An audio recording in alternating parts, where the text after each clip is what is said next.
Okay, we're live. Well, welcome everybody. I gave an opening spiel and then realized I hadn't pressed the go live button. So again, welcome to those of you who are here.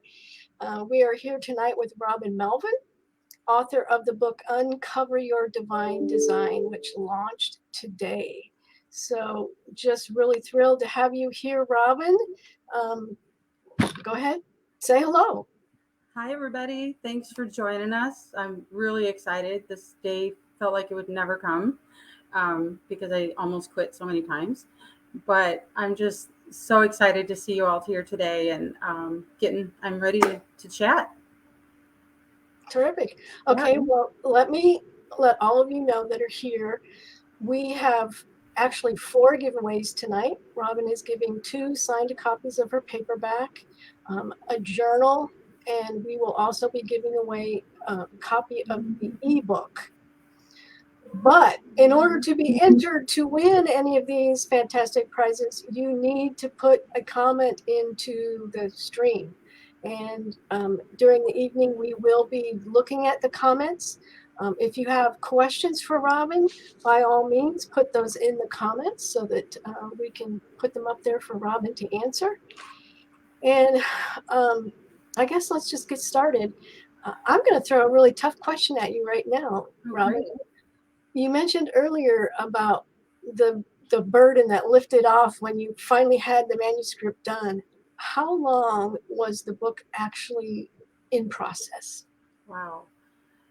Well, I have to say, probably just short of 8 years. I think it was the fall of 2014 when I finally dug in. I had the crazy idea to write this book and very kind of naively thinking I was just going to go in and, yeah, God, we're going to duke it out. And I can see these things now that I can, we can heal them and write this book. Well, for one thing, I was still learning how to write. So it was definitely learning as I go. So yeah, pretty much 8 years. And of course, life happening in between, right? I did shelve the book a few times, partly because I tried to quit a few times because it got really hard. And also just life happens and God, you have to give yourself the grace. God would always remind me, give yourself the grace when so many things are happening. It really wasn't my priority. Other things were my priority at the time, things that were going on with family or just my own health or whatever. So yeah, 8 years pretty much. So Oh, that's not bad, really. I mean, when I think about some of my books, I mean, they were much longer in the process, but um, mostly because I had to get beyond, I had to get to a certain point of healing. And I'm sure that you had to reach that same thing. When we're writing about things, wounds that we've incurred, we have to make sure that we're healed before we really talk about them.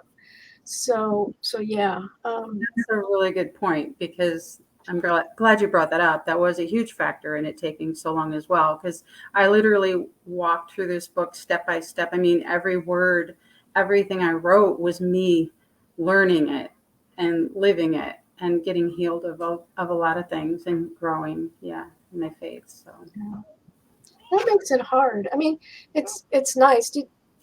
So you found that as you were writing, did you find that you were gaining a deeper healing in some areas? as I was writing, yes, my husband just stepped on the cat. I don't know if you hear that screech. So I kind of anyway. Um, Deeper healing, absolutely. So the subject, uncover your divine design. It's it was God really showing me these things I needed to uncover that I thought were already healed. Different depths of anger and unforgiveness I was holding on to, things like that. The sense of low value and this voicelessness that I feel like I came into adulthood with. Scarcity mindset, victim mindset, being a chameleon, just kind of blending in and going with the flow and things like that. So yeah, a lot of fears and things that he was showing me. So I literally was working on them and learning to heal through those things. In fact, halfway through the book, when I hit chapter 7, it was changing so much because I just thought I was gonna I had my chapters already named, and I thought, boom, boom, boom, here we go. And then about chapter 7, God decided, well, he probably knew all along, but he wanted it to change, and I was trying to keep it the same. And there was a whole lot of things that were happening in my life at the time with me physically and just some family members and very difficult things going on. Uh, and so me trying to make this book go a certain way, I just kind of went, and so right in the middle of the book, I had to go and see a therapist. I saw her about 6 months just to help me talk through a lot of the things. So that helped me in my healing as well, to have her walk with me through some of the stuff and bounce it all off of her. So. And that's awesome. And that's one of the things I loved about your book was that you actually shared that in the book. Yeah. What happened. It's like, I'm writing this and suddenly, boom, and not everyone would be that open to share something like that. So, okay, so that's the tough part of writing. What is your favorite part about the writing process? Wow. My favorite part of the writing process. I think, gosh, I don't know. Unfortunately, it's been a while since I've really dug into write. I've written a few little things here and there. I think just when you can sit down, maybe without an agenda, and just write what's like maybe something in the morning that struck me, whether I was reading something in the Bible or something funny somebody said, and I can just sit down and start tapping away about it, and not really having to have a deadline with it. Yeah, and actually another thing, now that I'm thinking about it, that did take me so long to get my book done is I love to edit. So I guess that is kind of one of my favorite parts of writing. Unfortunately, because I don't know if you picked up on that, Deborah, and our going back and forth through these last year or two, because you are my editor. But yeah, I would overthink and over edit. I would edit as I go, and sometimes that just kills it. But I loved to do it. So that was an easy way for me to kind of distract myself from the hard part of writing. Like, I got to get this done today, or I got to push through this chapter and I don't know where it's going. So maybe I would just start out by editing and get distracted and do that. And then I could kind of procrastinate. So, but I do love that. I feel like I could probably maybe make some money off that someday because I like that part. Yeah, and you're one of the few people, I think, of all the authors here in Cross River, there's not that many that say they like to edit. Yeah. There's one or two, but not that many. And even the writers that I know, they tend to be really uncomfortable with the process of editing. I love it. I think it's just because I like words so much, and you go through it, you go to a sentence, and the fact that you can make it just so much more concise. And as a friend used to say, you can make your words sing. You can find that word. I love thesauruses. I love dictionaries. I love finding that word, that just says it so much better. So, Yeah. I love one of the websites I like to use when I'm looking for synonyms is Word Hippo. What do you use? oh gosh, I think just write in my Word document where you can just hit the little, wherever that is on your screen. I don't even remember now. You hit Thesaurus and they just drop down and you can kind of scroll through them.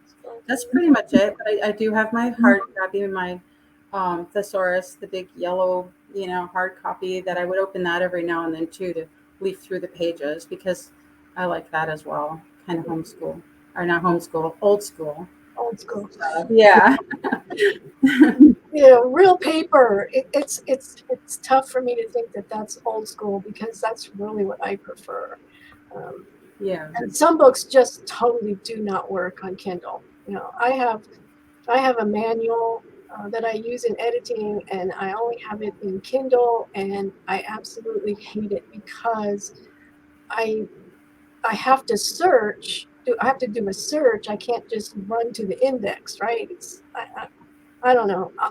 Some things just need to be hard copy. I Very agree. simple. So I agree. um, it's 10 after. Let's go ahead and do our first drawing. Dee Dee Lake Yay. is here with us tonight in the background. She's going to be drawing the winners for our prizes. I do want to encourage you guys, leave questions for Robin. Um, that's why she's here. We're here to pick her brain tonight and, find out more about her and the things that she likes. Yeah.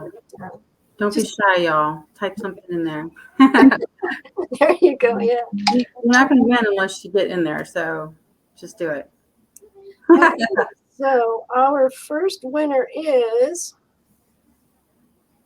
Lori Ferris. Yay, Lori. So, do you already have her address? Or No, ma'am. okay, so Lori, go ahead. How do you want to do this, Robin? Do you want them to email you your information, or do you want them to email us? They can email me. That's fine. Either way. Uh-huh. Okay. So what's your email? RobinKMelvin@gmail.com. So And what is she winning, ladies? a signed paperback copy.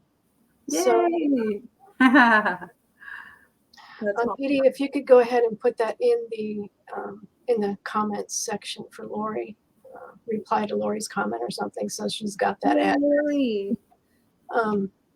Okay, well, so congratulations, Lori. I know you're gonna love it. Just FYI, Robin has not received her books yet, so might have to wait another week or two before it comes to you in the mail, but she will get it to you. So I will. I will get it out as soon as I get home. yeah, and it's definitely not her fault that she didn't have those books. It's called the supply chain and Yeah. Demand. We sent the book off to the printers like last month. 5 weeks ago, at least. Mm-hmm. So yeah, it just takes, July and August are very busy months for a lot of printers because they're busy printing textbooks. Yeah. So at any rate, she will get it mailed out to you just as soon as she's got it. Okay, so let's move on to some other questions. What was your inspiration for the book? Wow, my inspiration for the book. Yeah. Well, in 2013, my daughter graduated high school, my last child, actually my youngest child. And I was pretty excited. I've been a mom since I was 18. Worked outside the home just cumulative, maybe a few years in the matter of how many years was it that I'd been married?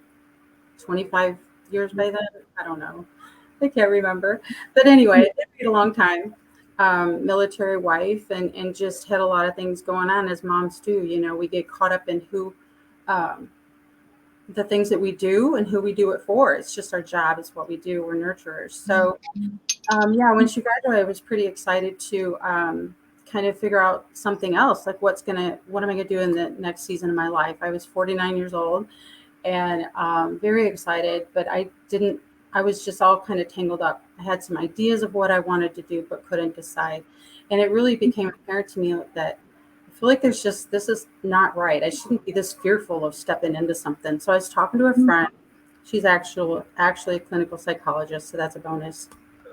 But as we were talking, she realized that I was really bound up, and for some reason, I couldn't even think of one goal or one dream besides just doing something to help people. Maybe getting some college courses in different fields or whatever. So she just kept digging away, and as good counselors do. And she asked me about my childhood, and I realized that day that my value and my voice had really been like, I had low value, and I really wasn't the type to have a big voice about things and speak up about things. And part of that's my personality, but a lot of it was just fearfulness. And so I left that day, and I was still really excited because I was like, yeah, now I know these things. I see these things in myself, and me and God, we're going to knock these out of there, and I'm going to get some healing, and I'm just going to be stronger than ever. And so she had asked me the question in her office, if you could do anything you wanted. In fact, this is the first line of my book. If you could do anything you wanted, no limits on time or resources, what would you do? And that's when I was just like, she could not pull anything out of me. Anyway, fast forward, I get in my minivan that day, and I'm still thinking about that question. And I open the visor and I just kind of look at myself, talking to myself, I guess. And I said, I know what I'll do. I'll write a book. And so that was the inspiration. And like I said before, it was kind of a naive declaration because I didn't really know what that entailed. I had been studying writing for a while, through some different courses and stuff. And so I thought, yeah, I'm just going to write this book and knock out these chapters. Now that I know I have kind of a victim mindset and I've been a little voiceless and I have low value. So those were all great chapters that were forming in my head. And I thought we would just knock it right out. But that's what inspired it. Came to kind of a midlife thing where I found myself stuck, and not knowing really who I was. I didn't really know who God had designed me to be. And so that's pretty much it. So, I love your comment. Just knock these chapters out. yeah, isn't that hilarious? And Yeah. you actually kind of answered Lori's question about when did you know your experiences would become a book? And when did it become apparent that it should be in book form? You touched on that in the answer that you just gave, but so really that was the moment when that whole idea is cemented for you? Yeah, it did. And it took me about a year, though, to really move forward because I was still kind of bound up. Like, oh, I can't spend the money on more writing courses, or I can't, how do I even do this? Just all of that. So I had to work through all of that junk. And so it was almost a year before I really dug in. And my courses were excellent courses, Christian Writers Guild. And it would bring you out, like it would ask you your big idea, and so that's what it started with, that big idea of our identity is where it started. Who are we? And then it morphed into this uncover your divine design, uncover these things that are hiding you, these mindsets and these habits that you have from either culture, from people in your life, from different events in your life, or from just stuff, you've gone out and done yourself. And so you feel kind of crummy about yourself. We get these different thoughts from culture, and they're lies, really. A lot of them are lies. They don't match up with who God says we are. So that's my book. That segues great into the next question. Do you have a go-to scripture that meant a lot to you during your writing process? Yes, really, the writing process, the living process, the just process of everyday life, right? Yeah, my biggest go-to, if I had to have a life verse, it would be 2 Timothy 1:7. For God did not give us a spirit of fear, but of power, love, and a sound mind. And several times a day, especially writing this book, right, I would just walk around saying that out loud. Like, God, I know you did not give me the spirit of fear. You give me a spirit of power and love and a sound mind. That's a big one, the sound mind part. So we can do this. So that was a very big one for me. And then, of course, my book, really the driving scriptures, the driving verses that started putting these things into my mind when I started getting the book idea was Romans 12:2, and the promise that we can change. Our mind can be changed. We can be changed by changing our mind. So when we realize these thoughts that are coming in, you're like, where did that come from? And they're not true. They're lies. And you're like, where did that even start? Sometimes they start way back in childhood and you have no idea. Like children we see, not heard. That's like a biggest lie from where. So anyway, getting off track. So another verse though that was really important and impetus for the book as well. I was very excited about the whole promise that Jesus came to give us abundant life. In John 10:10, he tells us the thief came to steal and destroy and to kill. And I'm kind of paraphrasing this, but but he says, I came to give you life, a full and abundant life.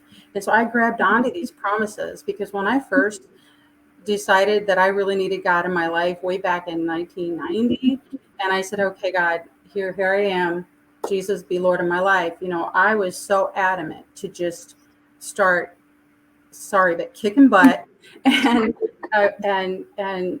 just really growing into this new life that he had given me because I was so excited and so different, and it's so much hope. And so I've just really carried that on, all these years, these like 30 years now. And so those two verses have kind of always been, I'm going after this abundant life. I am not going to let anybody, keep that from me, because it's part of our divine design, right? To have abundant life. So True. Okay. Well, Dee has informed me that the second winner of your signed paperback copy is John Lewis. So congratulations. Congratulations. I have 3 guys that were pre-readers for my book, and they have all reviewed my book, and they're the best reviews, these men that have read my book. I'm so thankful that and he's one of them. John read my book. Yeah. So I'm glad he won one. Yay. Well, and our visitors tonight, those that are here to support you and to learn about you, they are sending in some really great questions. So the next one comes from Rose Simo. Did you always love to write, and who encouraged you along the way? Yeah, I think I have always loved to write. I remember, gosh, way back in junior high, just loving that part of it and overthinking it. Oh, I love making the outlines. I mean, I love how everything just looked on the page and had to look perfectly, spaced and everything, just way overthought it all. But I loved it. And actually, it's so funny because I come from a small town about 3 hours west of here, Savannah, Illinois. And 2 of my teachers through the years, my mom actually worked for one of my English teachers' husband. So in junior high, I had a teacher named Mrs. Schreiner. Maybe some of my friends out there were like, yeah, we know Mrs. Schreiner. Anyway, even after I had moved away, I got married and moved away, a few years later, I don't know when Mrs. Schreiner retired or whatever it was, she had saved some of my poetry and gave it to my mom.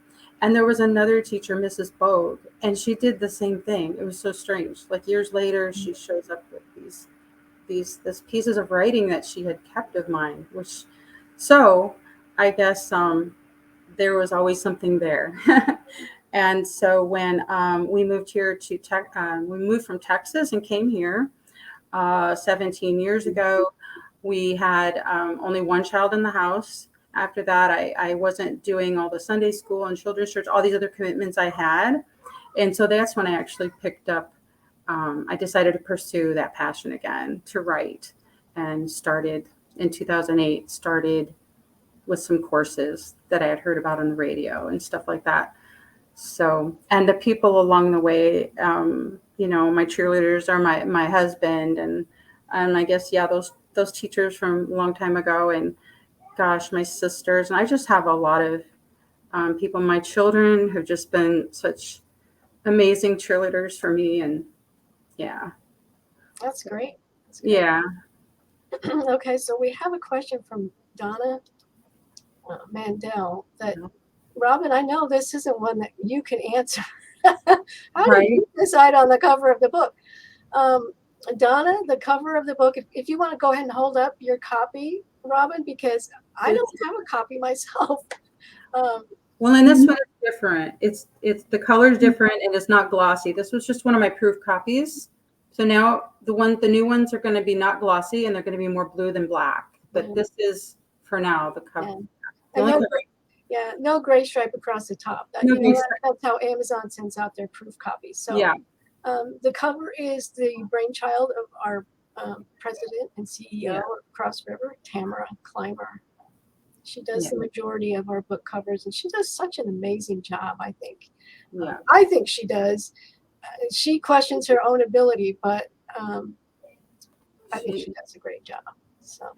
Yeah, and she had fun with it, and she gave me input. She was really great about that. She didn't just slap it on there and tell me, that's it. So we went back and forth a little bit with it. Yeah. Yeah. Here's a really good question. Do you think you'll write another book? And here at Cross River, we are certainly hoping so. What did you say? I said here at Cross River, we're hoping you'll write another book. That's funny because I get that question all the time. And I think I will. We'll see. I wouldn't doubt it. Now it's got to be a lot easier this time around, right? So, and it's funny, Beth, because I think it was Dee Dee, part of Cross River staff, who said to me at a marketing meeting on Zoom one time, she says, because there's all this stuff that you learn about marketing and all these tasks that I still need to do and websites and all these things, right? And so she says, now that you've learned all of this, you have to write another book because now you've gone to all this work. You have to write another book so you can use it. So, yeah. So to tack on to that, do you think it will be another fiction or nonfiction, or do you think you might try your hand at a fiction? That's a good question because I don't know. I do really like fiction. I didn't think I would be very good at it, but part of my courses, they introduced me to that type of writing as well. And so I did take a fiction course after I realized this isn't, I'm kind of better at this than I thought. I didn't think I had much imagination, but I realized that I kind of do. So we'll see. I think it'd be fun if there would be a way to write kind of the theme of this book and I don't know. Yeah, that'd be a great idea. So I distinctly like writing fiction much more than nonfiction. Yeah. Well, maybe it will be easier, more fun. Yeah. Okay, so Gina is asking, what's one thing that surprised you during the book writing? Ooh, one thing that surprised me. That's a good question, Gina. I think what surprised me during the book writing, I think just how hard it was, really. It surprised me because I thought that me and God were going to go into this and we were just going to duke it out with the devil and nail it. I literally did because I didn't realize how deep I was going to need to go to dig out some of this stuff and how much more forgiveness I still had and so had to do, I should say. So I think that surprised me. It surprised me. It just surprised me what was still in there that had to come up. Yeah. Andy Lee, how many writing classes did you take? Oh, Andy, so I did Christian Writers Guild, and I started with their apprenticeship, which was a 9-month course, and then I did, I think, 2 journeyman levels, and I think those were also 9 months each. I did a fiction round and I did the nonfiction round. So pretty much that's what I did. And then of course, writers conferences every year are invaluable to this whole thing, as you know, Andy. And so a lot of writing courses there as well for, you go 4 or 5 days and you get smashed with all these wonderful classes and then you go home and implement it. So, yeah. Well, I hear you there. It's like a brain overload right after a conference. Yeah, for sure. Okay, let's see. Oh, here's I know what my go-to snack is. What's yours while you're writing and your drink? I love these questions. Thank you so much, everybody. I love you, Elizabeth. What was your go-to writing snack? Pretty much chocolate and potato chips, or olives. It would just depend on how intense things were going.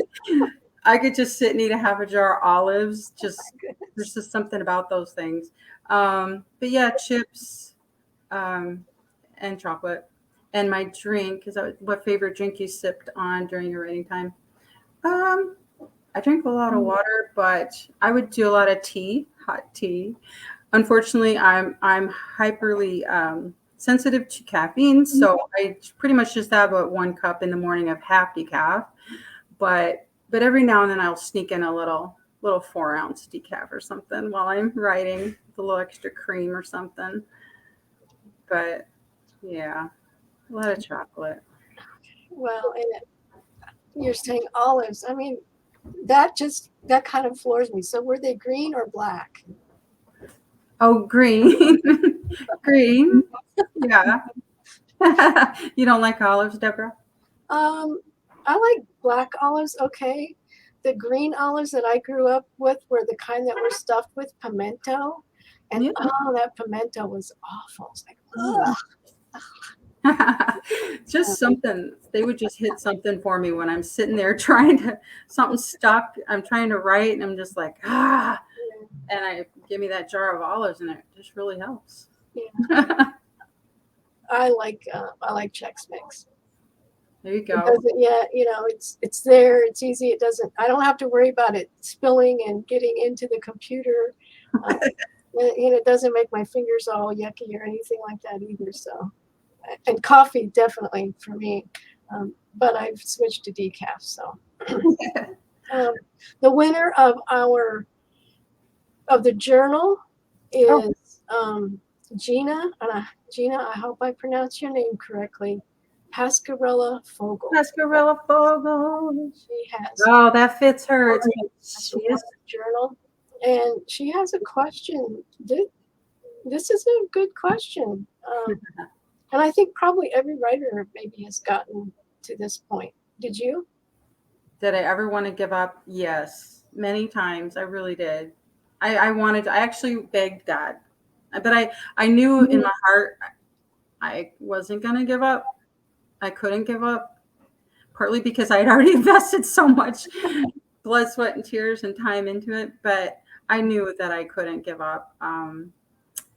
But I did. I can't tell you how many times I was like, please, God, please I literally would just say, please let me stop. Please. Can this just be, maybe I just have a bunch of good blog, material here, but no, I couldn't give up.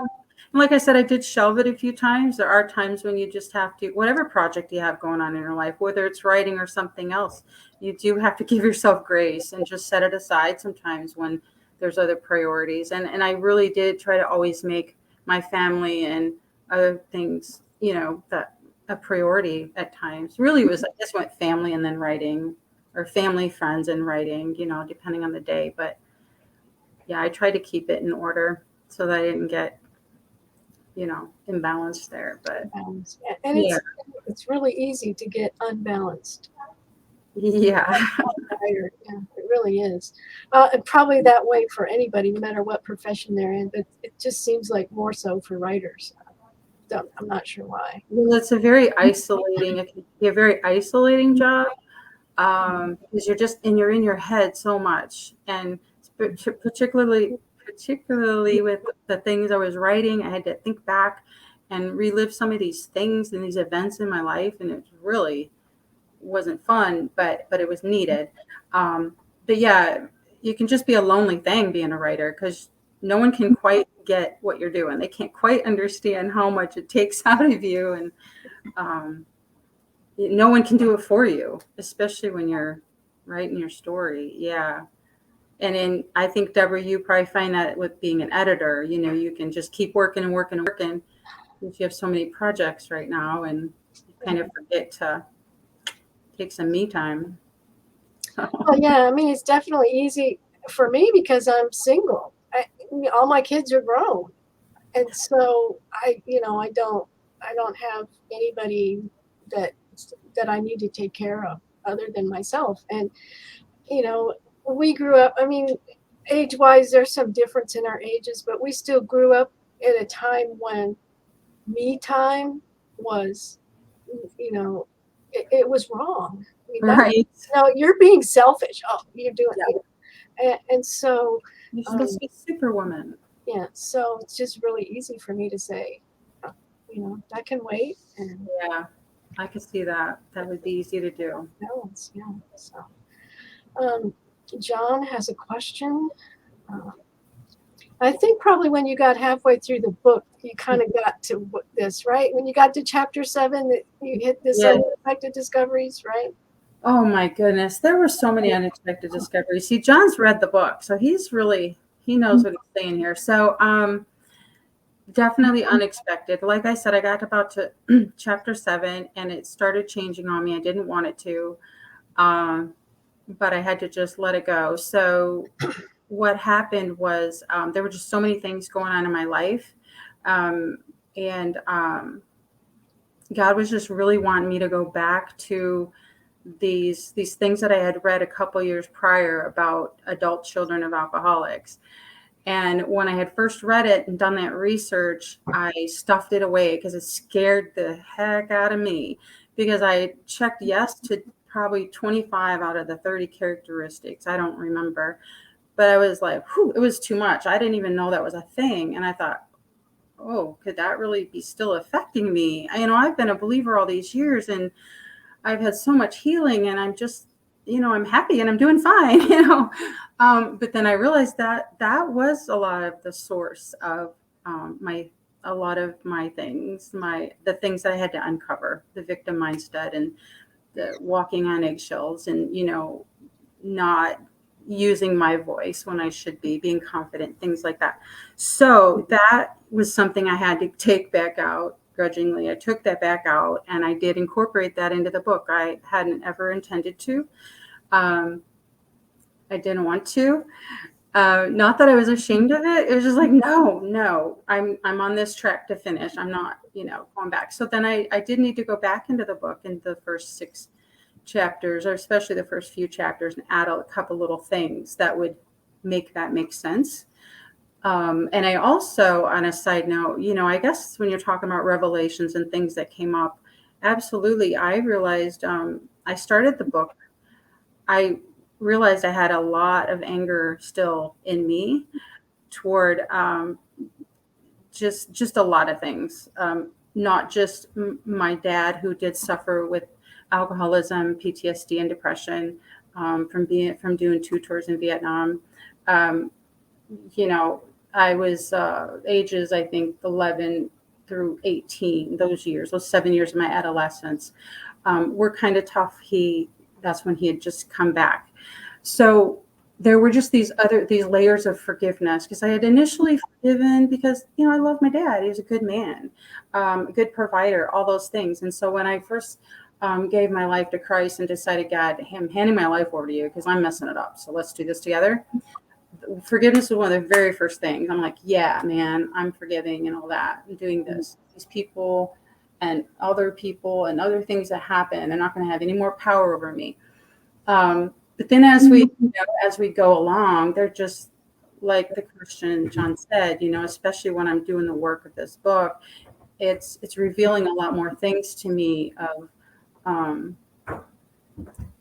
just loss. It's like grief that would come up, of the relationship that would have been lost, the thing, what we could have had, that kind of a thing. And so that surprised me. And what also surprised me, I realized I researched what my dad endured over there. He was a civilian in Saigon, Vietnam. Like I said, he did 2 tours. And he would tell me some of the things that went on over there, and that were really, because he had such a tender heart, and that really did bother him even when he came home too. So I researched the fall of Saigon, because he was there when the North came in and took over the South. And I just researching that and just thinking about it now is so bone chilling. What he endured as the Viet Cong marched on that city for like 50 days, bombing and doing all these things. And the fact that my dad had to leave these friends behind, these Vietnamese friends and his driver, and just haunted him. He never knew what happened to them. We didn't have internet and all these things to try to keep up with people, and email and stuff like that. So that surprised me. Going back, I needed to do that to gain a new empathy and to realize, wow, he was fresh off of that during those years. So that really was a surprise thing that got brought up for me to be able to heal further. And I also realized that I'm not like my dad. We have a lot of similarities in our personality and in some of the darker places that we can sink into kind of easily. We kind of have a melancholy personality. So yeah, those things surprised me. And then I'm realizing as we get older, I was in my 50s by then, and that's the age my parents were when I was in high school. They were a little bit older than my friends' parents. So I'm looking back thinking, wow, if they were 55, they were handling all this and a rebellious teenager. I was trying to handle a rebellious teenager at 55. Oh my goodness.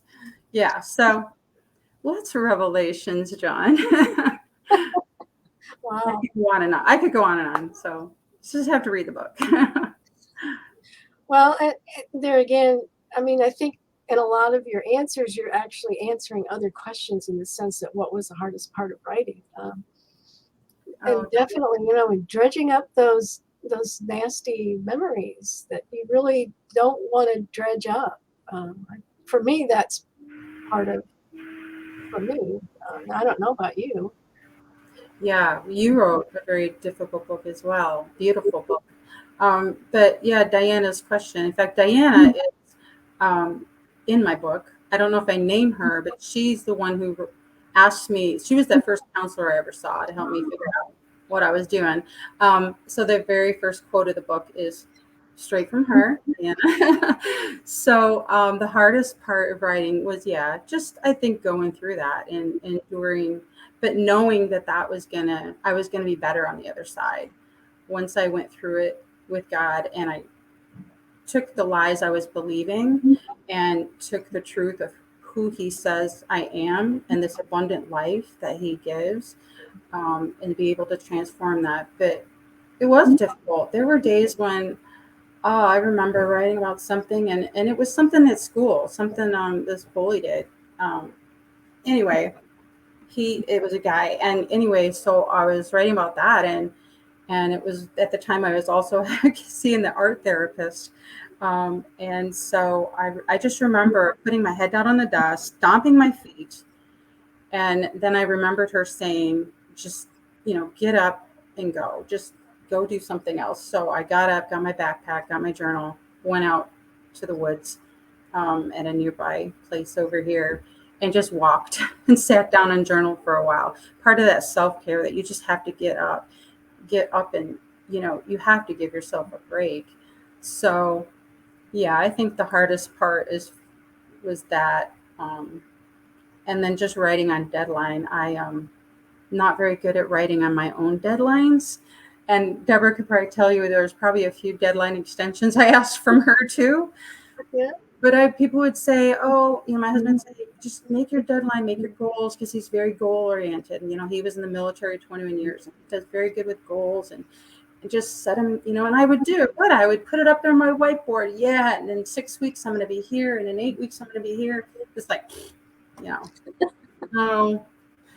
But it did do better with your deadlines, I think, than my own. So, Well, it's easier to just,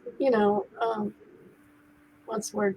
It's easier to let our own deadlines just kind of blow by, where someone else's it's a little bit different. So you had all these things up on your whiteboard, but did you have a writing schedule that you tried to keep? excuse me. I'd say it was a writing schedule. I know a lot of people would write, like they would go in and they wouldn't leave till they write 500 words or 1,000 words a day or whatever. But I never did that. My writing schedule was mostly just get up. There was a period of time for years I'd get up at 4:30 in the morning, and my writing schedule was until the next person woke up or until I went to work or yeah, because usually in the morning that's my best writing time. So really, that if I had a schedule, I guess that would just be it to get up and write and hit the books in the morning and yeah. So I'm seeing a lot of comments in the thread about your olives. my olives. That's one. Well, let's see. They just do something for your soul. I don't know. They just help me think. Must be something in them. I mean, they're all different. It's what works for you. It sounds a little strange, but it works for you, so that's okay, right? Okay. That was only the real intense days. So that I don't know, but yeah. Yeah, the real intense times, that's when I hit the chocolate. And it's usually either a chocolate chip cookie or it's chocolate chips straight out of the bag. And it's Oh yeah. semi-dark, so it's not milk chocolate. Give me the dark chocolate. Give me the dark chocolate. So Dove. Amanda asks, how did you disconnect from daily life to focus on your writing?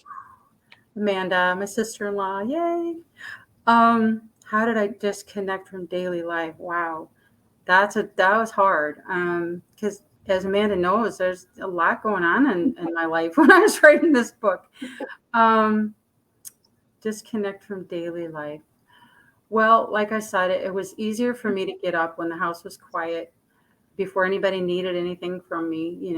I could just focus because I really do like the quiet.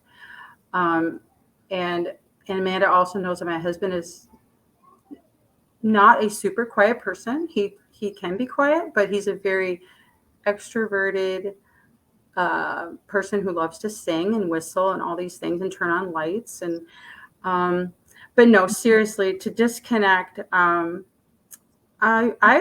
did learn to just go and leave the house, literally disconnect, go out, take a walk. Um, I remember one time I got in my car, and this is when our son and his wife and two toddlers were living here for a time. And I got in my car and I went in the, what do you call it? The car wash. And I was sitting there. It's the kind where you just sit there, and all this beautiful tricolor foam hit the windshield, and it was so soothing. I'm sitting there in this quiet car. I turned the ignition off, and this foam is just like surrounding me, and it was so peaceful. And I just had to laugh because I'm like, wow, you really need a break when this is your getaway, right? You're sitting in this car wash. And so I enjoyed that so much. So seriously, just disconnecting that way. And sometimes I would just go in my room and lock the door. I literally would go in the room, lock my door, get away from the computer. I pray. A lot of times I pray out loud a lot. I just talk to God like, okay, God, I'm about to lose it right now. Just help me to be nice, love people, help me to go back in there and be able to write, whatever it was that was going on. But yeah, you have to give yourself those moments, no matter what we're doing, right? Writing or just whatever job we have or whatever household we're living in, you've got to be able to sneak away a little bit. Like I said, even if you're just locking yourself in your room and getting some quiet. I'm kind of lost with that one because my office is in my bedroom, so I have to find some other part of the house. Yeah. But I find myself kind of doing that same thing with technology. When I'm trying to get something figured out and it's just not happening, I get more frustrated and more frustrated. That's when I say, okay, I just need to get up and get away from it for a little while and think about something completely different. Yeah. It just does something to give relief to your brain and the whole thought Yeah. process. So, Yeah. um, Debbie's got an interesting question. Did you read other authors or books to help you decompress? Yes. To decompress would definitely be fiction books. Nothing that I had to try to think, So the self-help books, I probably didn't read as much. So even just recently with the busyness of learning some of the marketing things and stuff, I've been reading, one of my favorite books is The Help. And so I got that back off the shelf and just started reading that because I just needed something entertaining, something that I like, and I can just shut my mind off to other things. So that, yeah. And what other authors? So that's one of my go-to books. I have several books on my shelf, and I found out that I really love books that have a child protagonist in them. They all have a child. Now, The Help doesn't necessarily, but all the other ones do. And something about those books, reading about children who, like Chris Fabry. I like Chris Fabry's book called Junebug. Just an adorable book. It usually has a child in it that, is having having to overcome something, or the people in their lives are having to overcome something. And so I guess maybe I can relate to them. And so definitely I decompress with nonfiction. I mean, with fiction. Yeah. Yeah, and I hear you. Mm-hmm. As an editor, it's odd to say, but I actually can decompress by reading another book. Even though I spend my entire day sometimes just reading somebody else's books, I can decompress, but it's always with fiction. I found when I first started writing my book, though, that it would be hard for me to write a book. I mean, to read a book as a reader instead of a writer, because I was enjoying the writing so much that I would actually, like with the help in a couple other books, I have 2 copies of them, because one of them I want to mark it up because I'm like, ooh, this is really good. I like what they did here in this, this writing. And then the other one I don't mark up because I want to just read it. But I would find myself reading it as a writer. And so that was kind of cool. But then at a point you got to shut that off because I don't want to, think. So you just, yeah. Yeah, definitely. Well, we've had some really wonderful questions tonight. Let me just scroll back up to Debbie's, and there we go. Pull it off the screen. Our final winner of the Kindle copy of your book is Kimberly Gibson. So Kimberly, what you need to do is email me at deb@crossrivermedia.com, and we will get your digital copy sent out to you.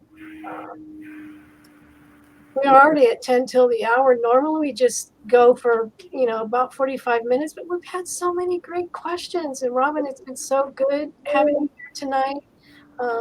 Love, hearing your answers. I mean, it's just been really great. Let me see if we have any last minute questions here.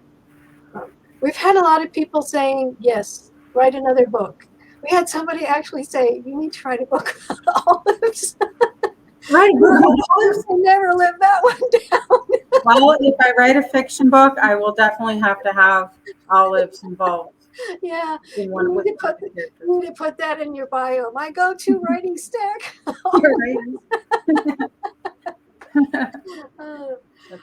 So let's see. We got one last question here from Viola.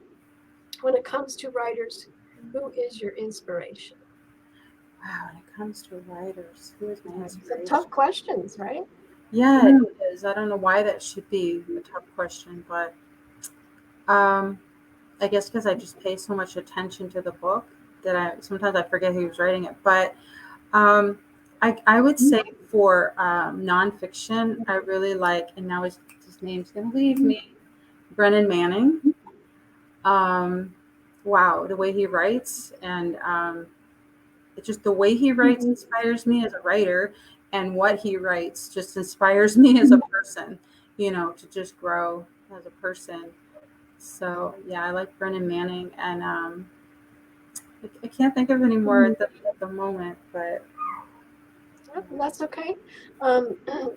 Feel free to, after the interview or anytime tomorrow, feel free to just go in and respond to any of the comments that we've had tonight. Thank you, everyone, for being here. It's been a great time. Really have enjoyed it. Those of you that have won a paperback copy, you will get it. Just be patient. Yeah. Be sure to email Robin. What was Robin? Give your email again, Robin. Robin K. Melvin at gmail.com. So, because she can't mail it to you without your address. So yeah. And I don't have my books yet, like we said earlier. So as soon as I get them, I'll mail them right out. So, and Jeff is asking if this is recorded. Jeff, I honestly can't answer that question. I think it is, and I kind of hope it is, but I didn't press any record button tonight. So I'm hoping that it will be on Facebook, because we've streamed live to Facebook, so it will be on Facebook, but we often do put them up later on YouTube. So I'm surprised it's the only question he had. That's my husband. So I'm surprised he didn't try to Oh, put something else in there. there were some other comments in there from Jeff. Oh, okay. I think we got pretty much everybody's questions, and some of the Good. questions that I actually didn't bring up, it was because you answered that question in the process of answering another question. So again, thank you all for being here tonight. You can find Robin's book on Amazon.com. You can also find her book at crossrivermedia.com. It's available in paperback and it's available in hardback and Kindle. I'm thinking, Robin, that your book is the first one that we've done in a hardcover version. Yeah, that's what I've been told.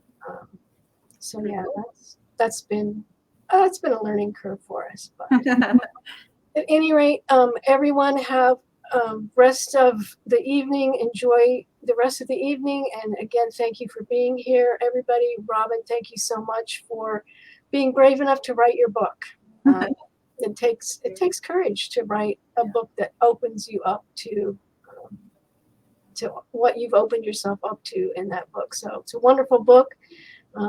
If you don't already have a copy, I would encourage you to go to either Amazon or Cross River and get a copy. Amen. Right. Thanks, everybody, and good night. Everybody, thanks so much. Bye.